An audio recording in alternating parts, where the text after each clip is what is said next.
अयोध्या में 22 जनवरी को होने वाले राम मंदिर के प्राण प्रतिष्ठा तकरीब में कांग्रेस लीडरान शामिल नहीं होंगे। एक दिन कबल पार्टी हाईकमान ने अपना स्टैंड क्लियर कर दिया है। कांग्रेस ने अपने बयान में ये भी कहा है कि हमारे जिन लीडरान को इनविटेशन मिला है वो नहीं जाएंगे। इसके अलावा दीगर कोई लीडर भी इस तकरीब में हिस्सा नहीं लेगा। इसे कांग्रेस की बड़ी सियासी पॉलिसी का हिस्सा माना जा रहा है। चूँकि इन्विटेशन मिलने के 21 दिन बाद पार्टी ने अवामी तौर पर अयोध्या न जाने का ऐलान किया है। इससे पहले कांग्रेस खुद को राम और राम मंदिर से जोड़ती आ रही है।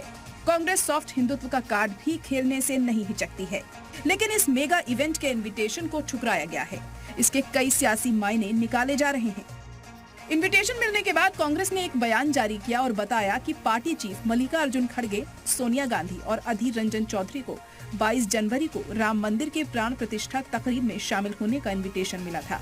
क्योंकि ये बीजेपी और आरएसएस का इवेंट है और चुनावी फायदे के लिए अधूरे मंदिर का इफ्तिताह किया जा रहा है, इसलिए कांग्रेस पार्टी इनविटेशन को कबूल नहीं करती है। कांग्रेस पार्टी से कोई लीडर अयोध्या की तकरीब में नहीं जाएगा। इसके साथ ही कांग्रेस ने अपनी प्रेस रिलीज में उस लाइन को भी जोड़ा जिसे पिछले दिनों अखिलेश यादव, ममता बनर्जी, सीपीएम लीडर वृंदा करात, सीताराम येचुरी के बयानों में सुना गया है।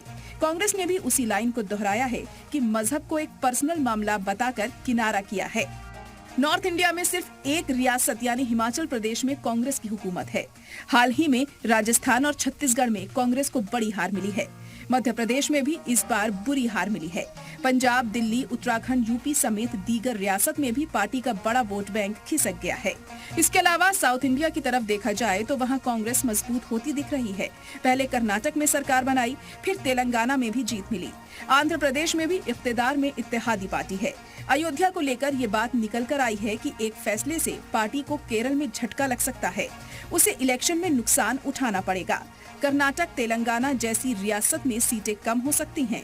यहाँ कांग्रेस को अच्छा करने की उम्मीद है। जुनूबी, मगरिबी और दीगर सेंट्रल रियासत में भी पार्टी को कोई खास फायदा नहीं होगा, जहाँ बीजेपी कांग्रेस के बीच सीधी लड़ाई है। 3 महीने से भी कम वक्त में लोकसभा इलेक्शन होने वाले हैं।